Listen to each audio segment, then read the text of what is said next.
aliyyul azim wa ballagha rasuluhu an-nabiyyul karim. Awali ya yote tunamshukuru Mwenyezi Mungu Subhanahu wa Ta'ala na kumtakia rehma nyingi na amani mtukufu wa daraja mtume wetu Muhammad sallallahu alayhi wasallam. Leo tuko aya nambari 33, aya ambayo imebeba ujumbe mzito wa kifamilia. Majukumu ya baba na majukumu ya mama, wanandoa hawa wawili, yanazungumzwa kwa ufasaha sana ndani ya aya hii. Ni aya ambayo imekuwa maarufu kutajwa na kusomwa na kutumika, lakini imekuwa ngeni na imekuwa ni aya ambayo haijafahamika kwa wengi miongoni mwa wana familia, hasa mke na mume. Kupitia darasa hii ndani ya mwezi huu mtukufu wa Ramadhani, asa Mwenyezi Mungu Subhanahu wa Ta'ala akatunufaisha sisi tuliomo humu ndani na hata wale ambao wanatufuatilia. Tafsiri ya aya hii, tafsiri ya kiujumla: Ar-rijalu qawwamuna 'ala an-nisa, wanaume ndio wasimamizi juu ya wanawake. Qawwamun ni wasimamizi, 'ala an-nisa, juu ya wanawake. Neno qawwam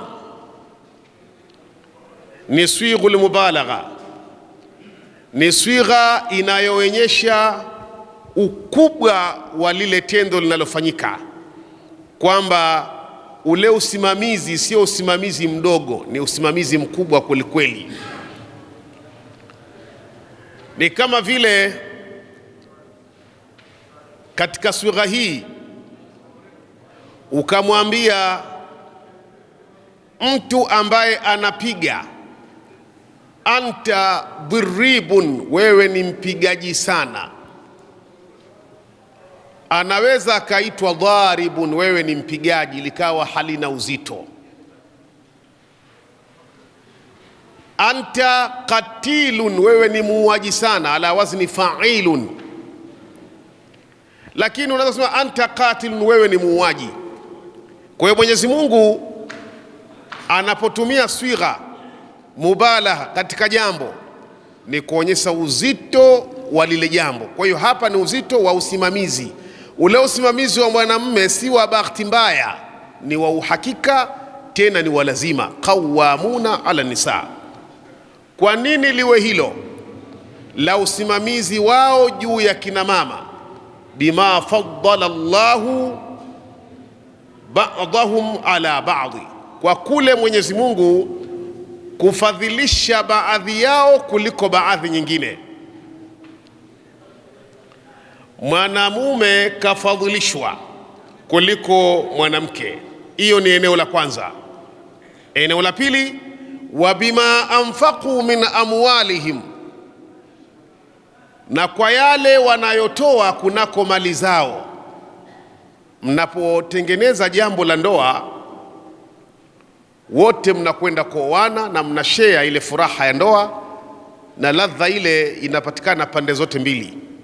Lakini mwenye kwenda kugharamika na kutoa pesa ili kumchukua mwendani wake, mwenza wake, ambao watakuja washare furaha ile, pesa inatoka upande mmoja, anaitoa ni mwanaume. Ukitaka kujua hili jambo kila mmoja analihitajia, kuna baadhi ya wanawake leo wanatoa mali hizi kuwapa vijana, kuwapa wanaume ili wawaoe. Jambo hili ni kwamba kila mmoja analihitajia, lakini upande wa sheria ya dini na upande wa kimaumbile, anayelitafuta jambo hili ni mwanaume. Kwa hiyo bima anfaqu min amwalihim, na yale wanayotoa kunako mali zao. Baada ya kutoa sababu mbili hizo, akaeleza Mwenyezi Mungu Subhanahu wa Ta'ala sifa za wanawake ambao twafaa kuwaoa. Akasema fasalihatu, wanawake waliokuwa wema, qanitatun, ni wale wacha Mungu, hafidhatun, na wenye kujichunga, lilghaibi, wakati wa waume zao hawapo. Mwanamke mzuri, mwanamke ambaye hasa waweza ukajifahari na ukalala usingizi ukapita, ni yule anayejiheshimu wakati wewe haupo, sio yule anayejiheshimu wakati wewe upo. Pale unapoondoka, basi yeye amekuwa yuwazi kwa mwanamume mwingine yoyote yule. Bima hafidha Allahu, kwa yale ambayo Mungu amemuhifadhi. Mwanamke amehifadhiwa. Mwanamke ni durrun maknun, ni duru iliyotengenezewa sitara,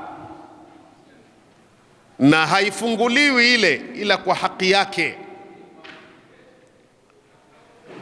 Sasa akawabainisha waovu.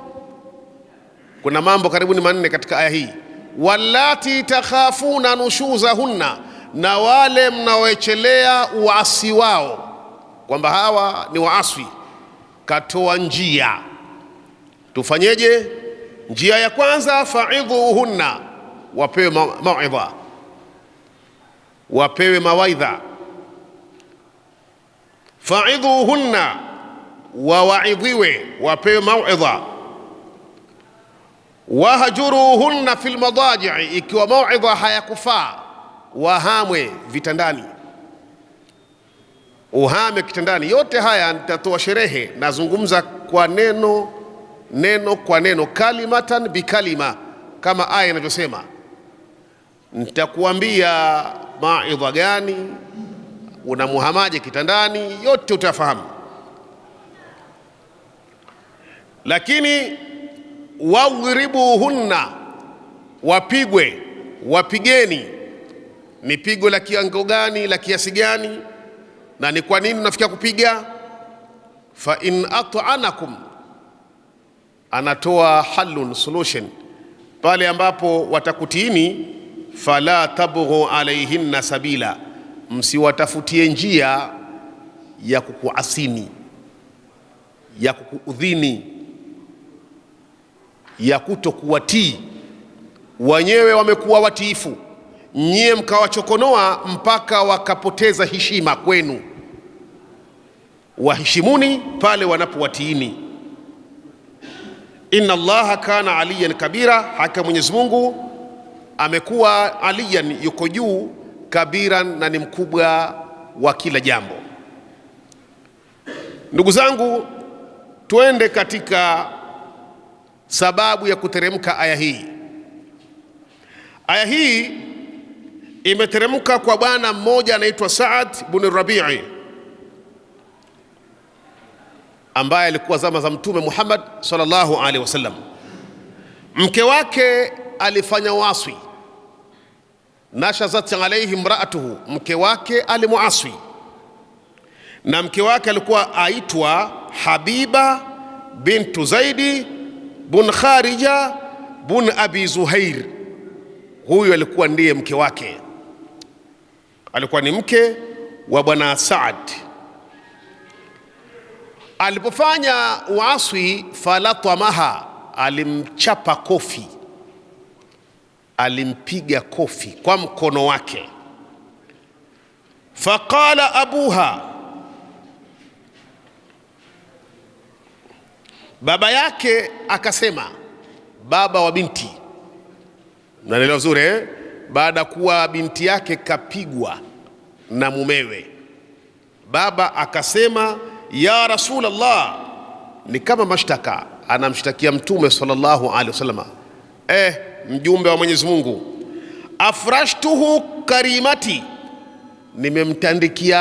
nimemtandikia huyu binti yangu karimati. Katumia afrashtu, afrasha, firashu ni godoro, yani maana nimemuozesha binti yangu. Katumia majazi hapa. Waarabu huwa hawazungumzi maneno ya moja kwa moja, katumia majazi. memwozesha huyu binti yangu, alafu eti anampiga faratomaha, anampiga kofi. Baba anashangaa. Faqala alayhi salatu wassalam, Mtume akatoa jawabu, litaktaswa min zawjiha, lipiza kisasi kwa mume wake. Yani mzee amtwange kofi yule mume aliyempiga binti yake, lipiza kisasi. Fansarafat maa abiha, akaondoka yule binti na baba yake, litaktaswa minhu, ili kisasi kikatekelezwe kwa mume wake. Baba katoka mguu mosi mguu pili, wanakwenda kwa mume wa binti yake ili akatekeleze kisasi. Faqala alayhi salam, wakati wanaondoka Mtume akasema, irji'u hadha Jibrilun, rudini, huyu hapa Jibril amenifikia, huyu hapa Jibril kanifikia. Wao hawamuoni. Mtume tayari ameshafikiwa na muallimuhu Jibril alayhi salatu wasalam, akitua kwake kumpa maelezo ya hukumu ambayo yeye alikuwa ameitoa ya kisasi. Faanzala Allahu hadhihi alaya, Mwenyezi Mungu akateremsha aya hii. Faqala alayhi salam, akasema juu lake rehma na amani Mtume, aradna amran wa arada Allahu ghairahu, tulitaka sisi jambo na Mungu kataka lingine. Tulitaka sisi kisasi, Mungu kataka lingine.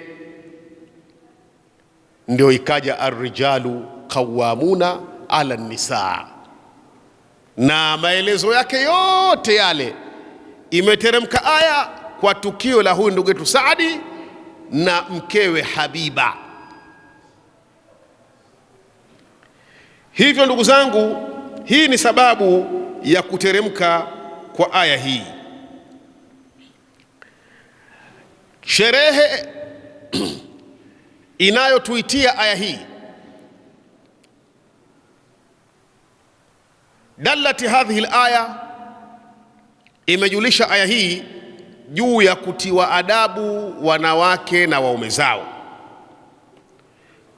lakini pindi watakapokuwa wamehifadhi haki za wanaume, fala yanbaghi an yusia arrajulu ashrataha, haitakikani mwanaume kuyaharibu maisha ya mkewe ya ndoa kama kuna utii.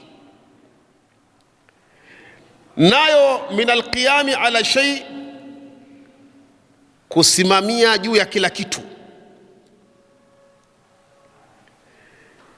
Na katika haya ni yapi? An yakuma bitadbiriha, asimame mwanaume katika kuyaendesha mambo ya nyumba. Wa taadibiha, lakini pia kumtia adabu mkewe inapobidi. Wa imsakiha fi baitiha, na kumzuia nyumbani kwake. Wa man'iha min alburuz, na kumzuia kutoka. Buruzi ni kudhihiri. Mwanamke anahifadhiwa, mwanamke anatunzwa, mwanamke ni chombo chenye thamani katika vyombo ulivyokuwa navyo ndani ya nyumba yako. Thamani yake ni kubwa, na kutoka kwake ni kwa idhini ya mumewe katika jambo ambalo sheria imeliruhusu. Wa anna alaiha taatuhu, na yeye mke atakiwa mtii mumewe. Wa qabuli amrihi, na kukubali amri yake. Wa qabulu amrihi, na kukubali amri yake. Lakini si hilo, ma lam takun maasiya, pale ambapo si maasi. Huyu mume hakuamrishi maasiya. Inapofika mahala mwanaume anampeleka mwanamke kwenye maasiya, ni kwa mwanamke kukataa amri ile, hata kama mtoa amri ile ni mumewe. Wa ta'lilu dhalika, na sababu ya hayo yote, na kina mama wenye kutusikiliza wasikie, bilfadila ni kwa ule ubora wa nafaka na yale matumizi anayoyatoa mume. Alfadila ndio ile ambayo Allah amesema katika suratul Baqara, walahunna mithlu alladhi alayhinna bilma'rufi walirrijali alayhinna daraja. Wana haki kina mama wafanyiwe kwa wema, lakini wanaume wako juu yao zaidi daraja. Sasa ni hilo la daraja wa nafaka na matumizi. Ghaliban ni mara zote au mara nyingi mwanaume ndiye anayehemea, ndiye anayetoa matumizi, na mwanamme anapotolewa matumizi na mwanamke amekhalifu kanuni. Hata kama nyote mwafanya kazi tena idara moja na section moja, lakini apaswaye kulisha chakula pale na kuvisha na kuangalia mambo yote ya kinyumba pale ndani ni mwanaume. Kama atafanya mwanamke ni khiari yake na ihsani kwa mumewe, lakini yote ayafanye mwanaume. Sasa hivi mara nyingi vijana wetu wa leo wanapenda sana kuoana, na ndiyo kanuni zimekuwa ulimwengu wa kidijitali huu. Mwanamke anataka ampate mume mwenye kazi na mwanamume anataka ampate mwanaume mwenye kazi. Sasa hawa wote wawili wana kazi, lakini mamlaka ni ya mume. Yale masala ya kupangiana kwamba wewe mshahara wako utafanya kuanzia siku fulani mpaka siku fulani, labda nusu mwezi, na mimi nitamalizia, haya hana mamlaka hayo mwanamke, na akifanya ni kwa khiari yake kumsaidia mumewe. Lakini hii ni shughuli ya mwanaume, ndiyo kazi yake, na ndio uume, ndio urujula, ndio uko pale. Pale utakapokuwa unajirahisisha kufanyiwa na mwanamke, tabia ya mwanamke ni kuteke advantage ule udhaifu. Akishakuona wewe ushakuwa mwanaume mwenyewe hueleweki, wa kulishwalishwa, kupishwavishwa, tayari unamtoa katika maumbile, unampa maumbile ya kukusimamia, lazima utaathirika kisaikolojia na utaathirika hata kimuonekano kwa wenzi wako. Athari ile ni mbaya. Mwanaume siku zote awe juu, ila kwa dharura. Ziko dharura ambazo mwanamke lazima achukue nafasi yake, lakini wewe ndiye ile qawamuna, sio shughuli tu moja ya ndoa ile, na wengine hujisifu mimi bwana namridhisha. Sio lile ni sehemu ya hayo.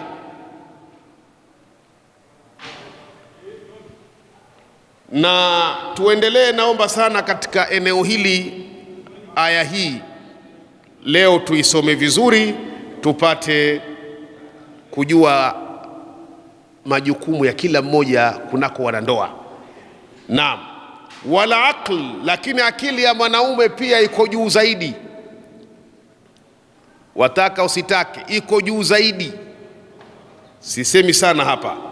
Wal quwwa fi amri aljihadi, na nguvu katika mambo ya jihadi. Mwanamke haendi vitani. Wewe unasikia hapa sasa hivi iko ile wanasema nusu kwa nusu, watu kila kwenye sekta tuwe nusu kwa nusu. Haya, wapelekeni jeshini nusu kwa nusu, muone habari. Mtume Muhammad sallallahu alaihi wasallam aliwaambia maswahaba hawa hawaendi, kwa sababu hao la yatahammalna ru'yat ad-dima'i wa hiya tasili, hawawezi kuvumilia umwagikaji wa damu inachiririka inakwenda, eti mwanamke avumilie.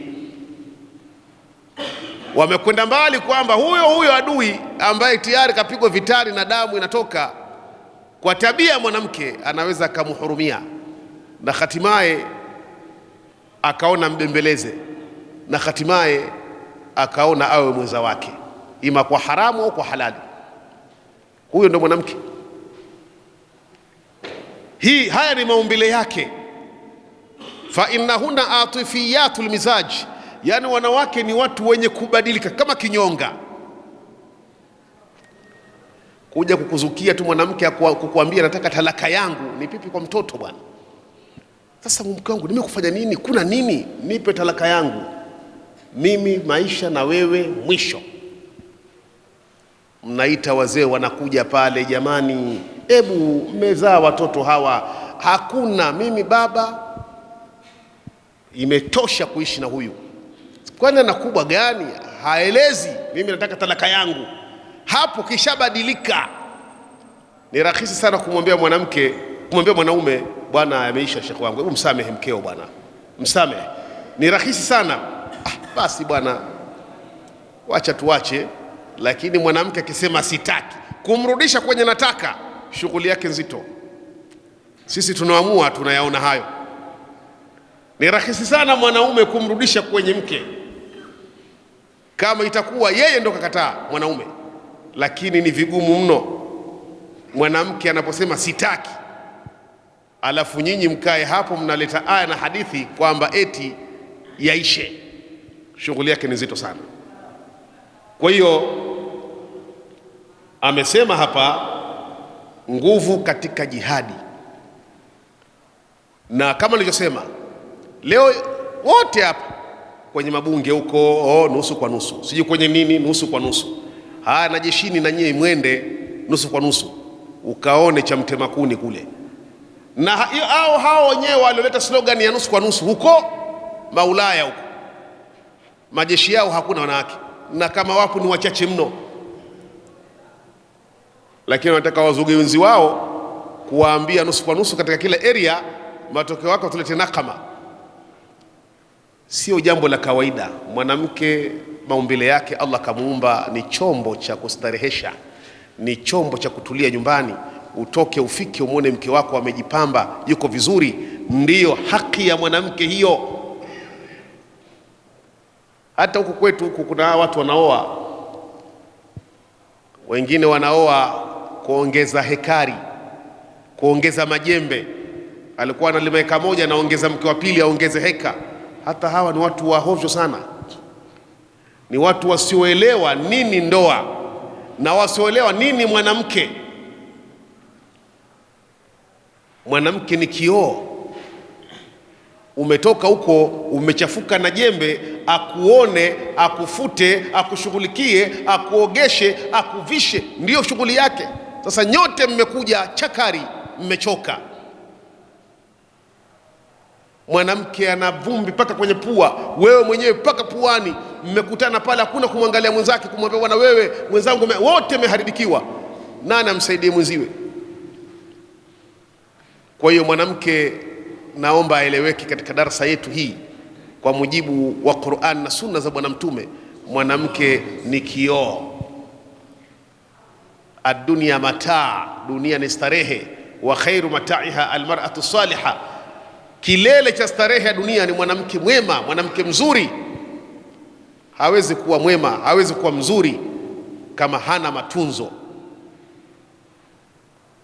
Wewe unavyoangalia jumla vinachokustarehesha mule ndani, kuna TV, kuna makochi, sijui kuna sabufa, sijui kuna nini, basi elewa mwanamke ndio juu ya vile vyote vile. Hakuna kinachozidia mwanamke mule ndani. Ni bora vyote vitoweke vile, abakie mwanamke mzuri mwema. Wala hutowaza kuna televisheni wala kuna nini. Hilo naomba mlichukue ndugu zangu wana darasa. Mpende mkeo na muone ni sehemu ya kitu ambacho hubembelezwa na kuhengwa hengwa, kisije kikacharuka au kikaharibika, kikae vizuri. Na siku zote mke wako atakuwa mzuri. Lakini si hilo, wale mirathi, mwanaume kafadhilishwa kwenye mirathi, anapata 2, mwanamke anapata 1 katika maeneo yote isipokuwa al-ikhwa min al-ummi, min jihati al-ummi, ndugu upande wa mama wale ndio hakuna ubora, wote wanapata sawa kwa sawa. Mwanaume anapata 1/6 na mwanamke 1/6. Wanahi wal amru bil ma'ruf, na kufanya da'wa, kuamrisha mema. Hivi mshawaona kuna hata wale Pakistani wale wanaokuja hapa, mshaona wanakuja na wanawake huko, au wanawake wamekuja huko, mshawaona uko barabarani huko, tablighi, mnawaona kina mama, na wakienda wanakwenda kidogo tu darasa siku moja siku mbili, hawana nafasi hiyo. Kwa nini tuwalazimisha kuwapa makubwa? Hawawezi. Wale wa Pakistani ndio wajahidina kweli kweli, wale wanatoka sana mpaka miezi kama si miaka, wanatoka kwa ajili ya da'wa fi sabilillah. Lakini huoni kina mama wanatoka. Al-amru bil ma'ruf ni kwa rijal, kwa wanaume, kuamrisha mema na kukataza maovu. Wao wanakataza mema, wanaamrisha mema na wanakataza maovu katika area ndogo ile ambayo wao wenyewe wapo wanaishi, mji wao, nyumba yake mtu. Ndio mwanamke kazi yake inafanyika maeneo hayo, kwa sababu yeye hatoki bila ruhusa. Meleka vizuri kufunga mwanamke, la tasumu mraa wa zawjuha hadhir, hafungi mwanamke wakati mumewe yupo. Funga ya sunna, funga anaweza kufunga hata mume wake. La tasumu almar'a wa zawjuha ghaib illa biidhnihi, hafungi mwanamke na mumewe hadhir yupo ila kwa idhini yake, au kama qala alayhi salatu wasalam, yani paka mimi niruhusu, mimi nipo. Wafungaje wewe? Naweza nikataka mimi mchana kiburudisho cha nafsi, awe wafungaje? Paka uniidhinishe, uniombe idhini ndio nikuruhusu ufunge.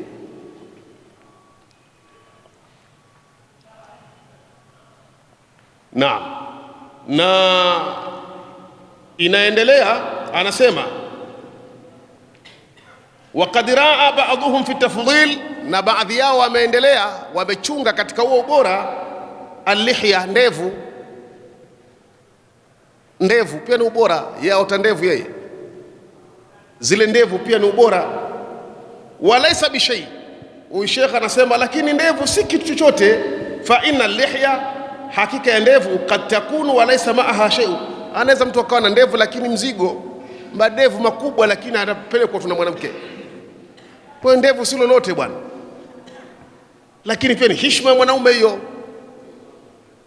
Sijui nimeeleka vizuri hiyo ni heshima yake, lakini isije ikaonekana mtu afuga ndevu tukasikia msikia hapo kama kufuga ndevu na unakuwa na heshima, anafuga ndevu lakini hazina maana yote.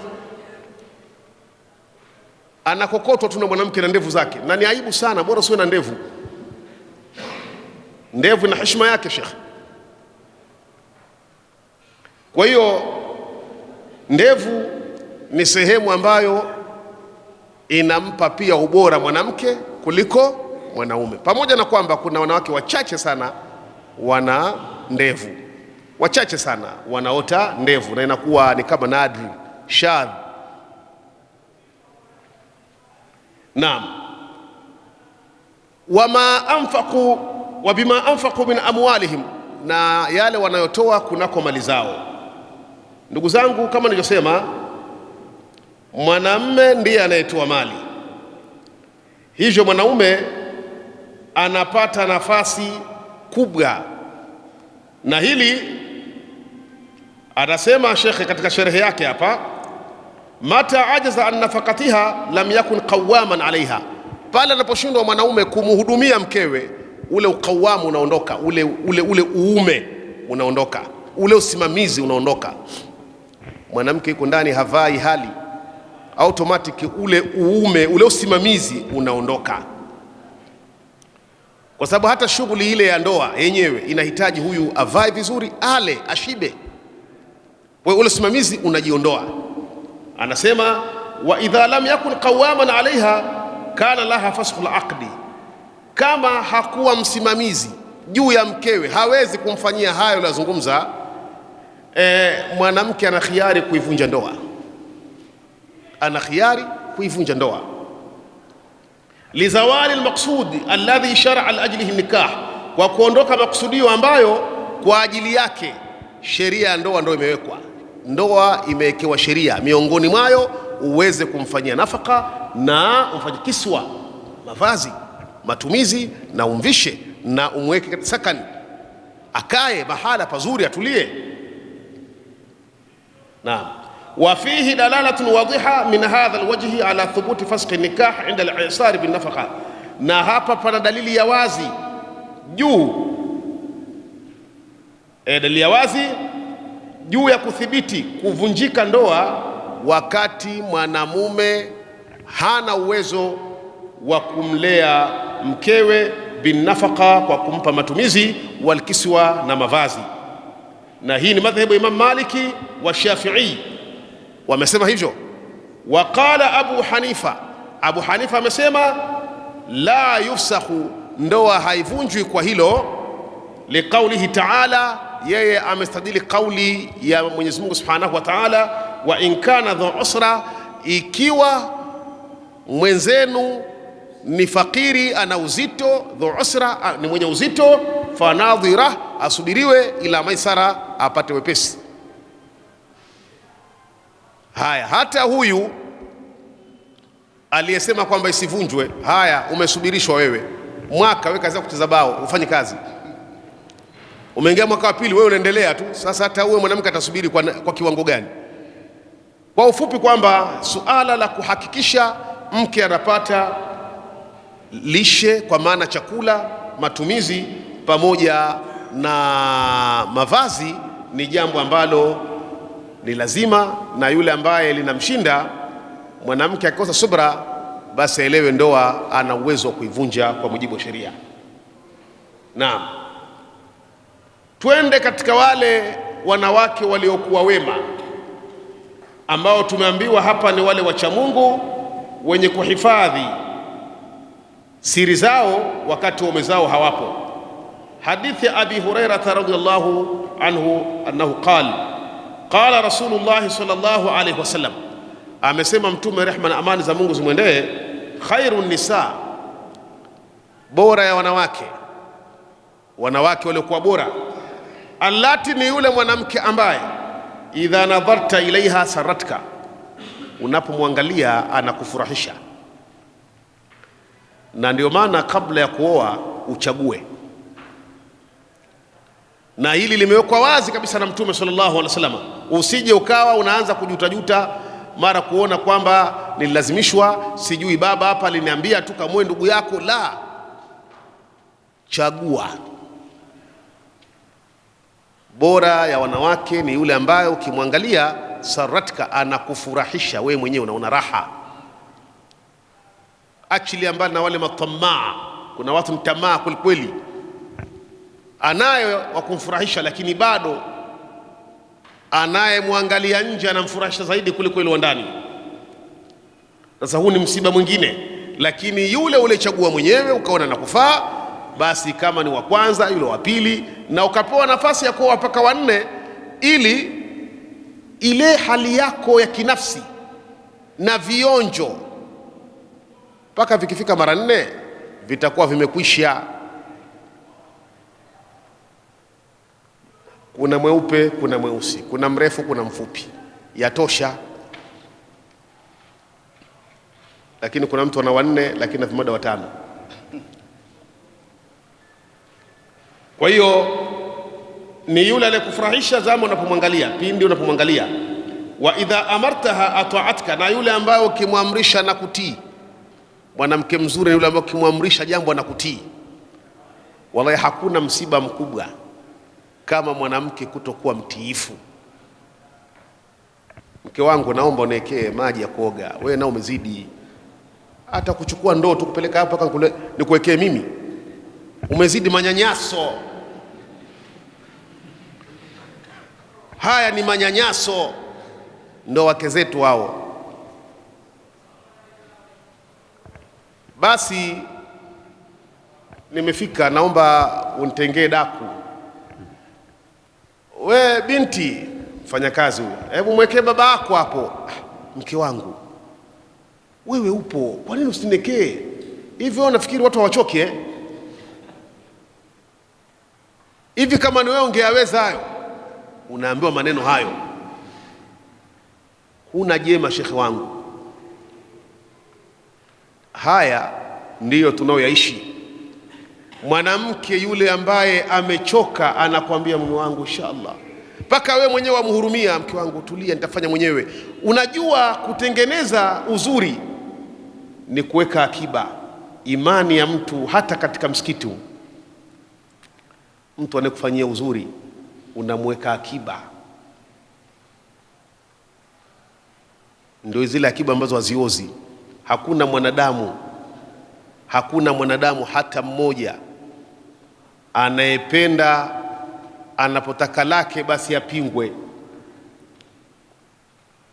Anaweza kakaangu Sheikh Ahmed Swedi, memweka karibu sana mimi, ni kwa sababu gani? Ni mtu mzima kuliko mimi, lakini kuna ile hali tu kwamba shekhe wangu nikimpa jambo fulani alifanye hapingi, kwa hiyo namweka. Wakati mwingine mpaka naomba shekhe, yani mimi nampunguzia mzigo kwa sababu ya ule wema anaonifanyia. Kwa hiyo hata mke mwenyewe akifanya wema, mume labda yule mume awe si mume, awe ni jahili mmoja kaenda kaoa. Wakati mwingine yanaoa ni majahili, majuhala yale. Yule anayejua kufoka tu, akiingia kutukana tu, hajali pana watoto pana nini, piga makofi tu, hana huruma hata kidogo kwa mkewe.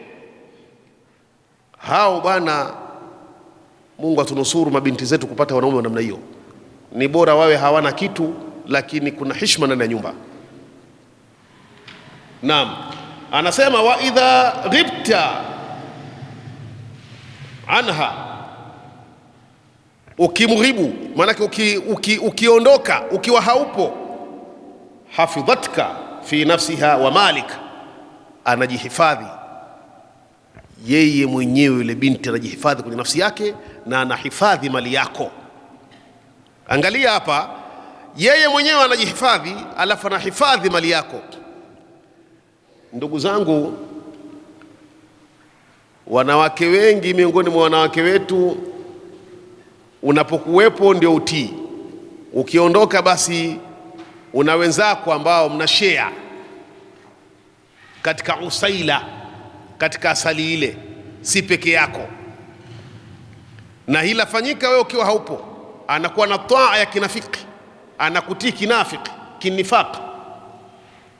Lakini pia na mali yako, wewe una mali, aihifadhi. Sasa mbaya zaidi kwamba anachukua mali anahonga. Kuna watu waume zao wana pesa, kina mama wale wanachukua pesa wanawaonga mpaka wafanyakazi. Mfanyakazi anaweza kawa hataki, anaogopa atakuja aje afungwe, zahma ile, jambo lile halina adabu. Mkilizoea inafika mahala mnajiachia. Kijana yule mfanyakazi anaogopa, anampa paka pesa, anamvalisha, anamshughulikia kule kwao, ana hivi shughuli yake yule bwana. Kwa sababu bwana hayupo, anajikashifu.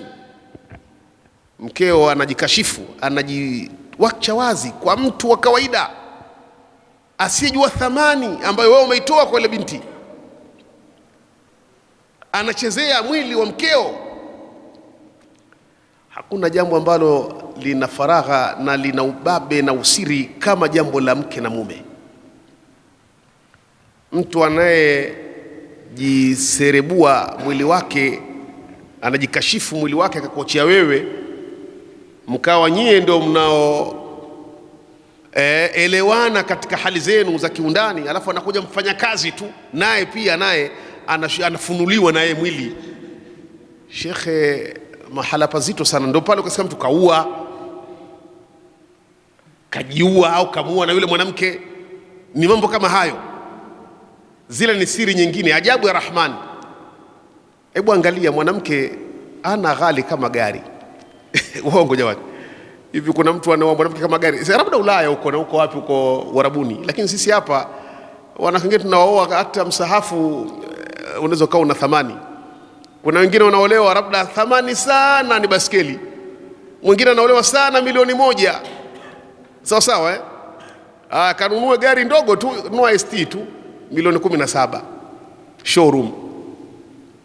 Sasa ST na mwanamke vinafanana, lakini leo ST inaweza kachezewa hapo, akaja mtu akaipasua tairi hapo, wala vurugu yake si kubwa, lakini yule aliyomchukua kwa msahafu tu, balaa lake leza roho ikatoka.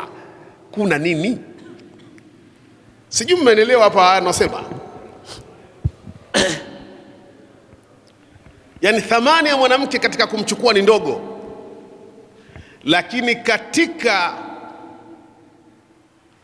kuheshimika ndani ya nafsi yako na kumchunga imezidia vitu vyote. Ni bora mkute mtu kaharibu nyumba yako, sio kamharibu mkeo. Ni bora mkute mtu kaichezea gari yako, si kachezea mkeo. Na nyinyi mnaona wangapi wanaharibu magari yao huko mitaani, yanagongwa, lakini si mke, kwamba usikie kwamba kuna bwana mmoja anamchezea mkeo, balaa lake linakuwa si la kawaida. Naam, tunaendelea na akasema Mtume sallallahu alaihi wasallam, ala ukhbiruka bi khairin ma yaknizuhu almar'u, je, nikupe habari ya jambo ambalo mtu analifanya kuwa hazina yake, yani mtu ni hazina kwake. Ndio hali alikuwa anazungumza, anasema Mtume, almar'atu salihah, ni mke wake mwema. Mke mwema ni hazina. Idha nadhara ilaiha, pindi anapomwangalia, saratuhu, anamfurahisha. Wa idha amaraha, na anapomwamrisha, ataatuhu, anamtii. Wa idha ghaba anha, na akitengana naye kwa kusafiri, kwamba hayupo, kaachana naye, hafidhatuhu, anamuhifadhi. Hii ndugu yangu ni tafsiri ya wale wanawake ambao wema ndio hao. Sasa tumalizie wale ambao mna hofu kwamba ni waasi. Allah kasema fa'idhuhunna, wapeni mauidha. Qala Ibn Abbas, takhafuna bimana ta'lamuna wa tatayaqanun, mna yakini kwamba hawa ni wabaya, yani wana maasi wanafanya.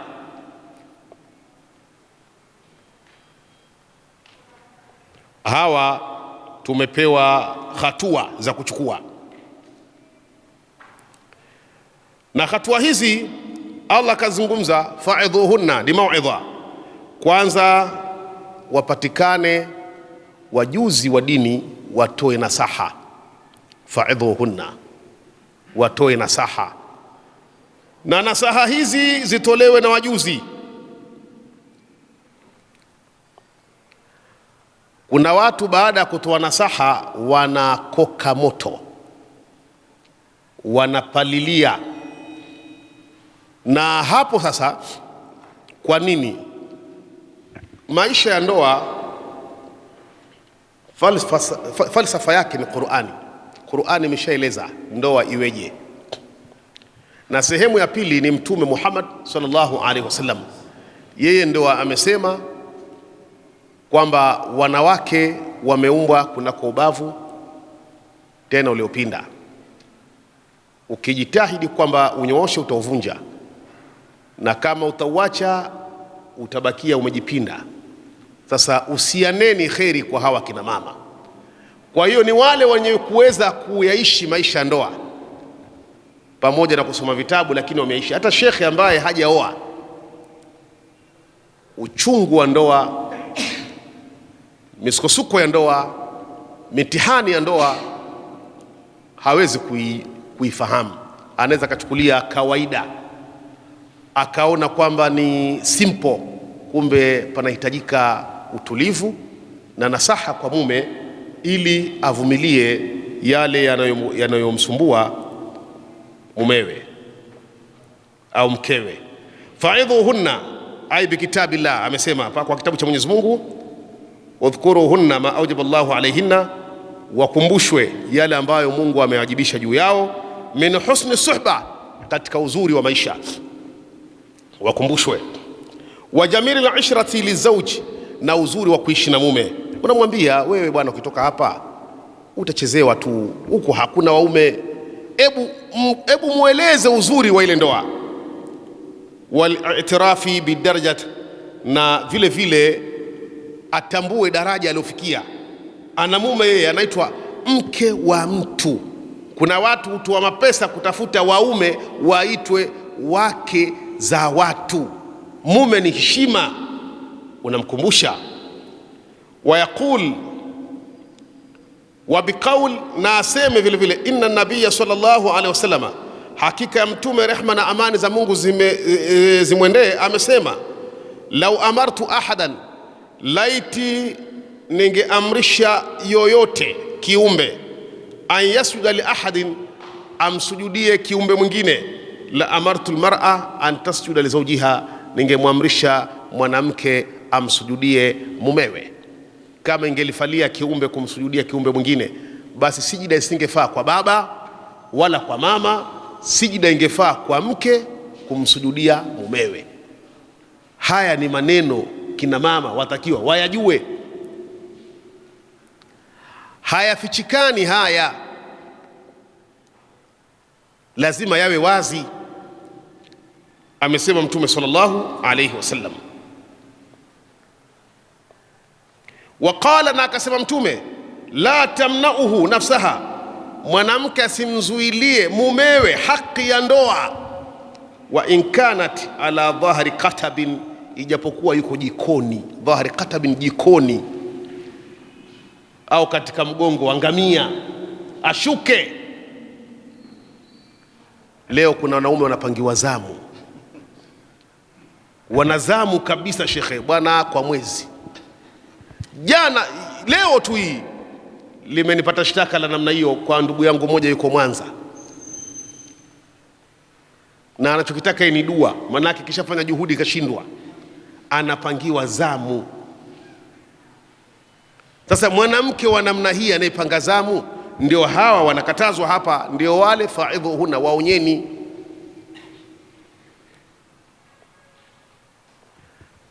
Juu ya ngamia, ngamia ni mnyama ambaye ni mrefu sana. Sasa kule juu kule, alafu kuna kitu kinaitwa haudaj, kile kama kijijumba kile, anakaa kule mtu kule, kumshusha kule ni shughuli. Hata wewe mwanaume kama upande kule juu ni shughuli. Sasa wakati ule wa Mtume sallallahu alaihi wasallam walikuwa akipanda juu kule kina mama. Hata Aisha alikuwa yuko katika haudaji yake wakati wakitoka katika safari ile aliosingiziwa mambo mabaya. Sasa hata kama yuko kule na muhitajia atoke kule aje, au yuko jikoni atoke kule aje katika jambo la ndoa. Sasa hili kwa kina mama zetu hawa, mabinti zetu hawa ambao hawajapita katika mafunzo kama haya, semina hakuna, ndio pale mtu sababu wewe umezidi, na wewe umezidi, wewe muuaji, wakati hakuna lolote. Na atakuambia maneno mengine ya hovyo hovyo ambayo hayafanani na jambo hili. Ndiyo ndoa yenyewe. Anaendelea Mtume sallallahu alaihi wasallam kusema, ayyuma mraa, mwanamke yoyote, batat, aliyelala,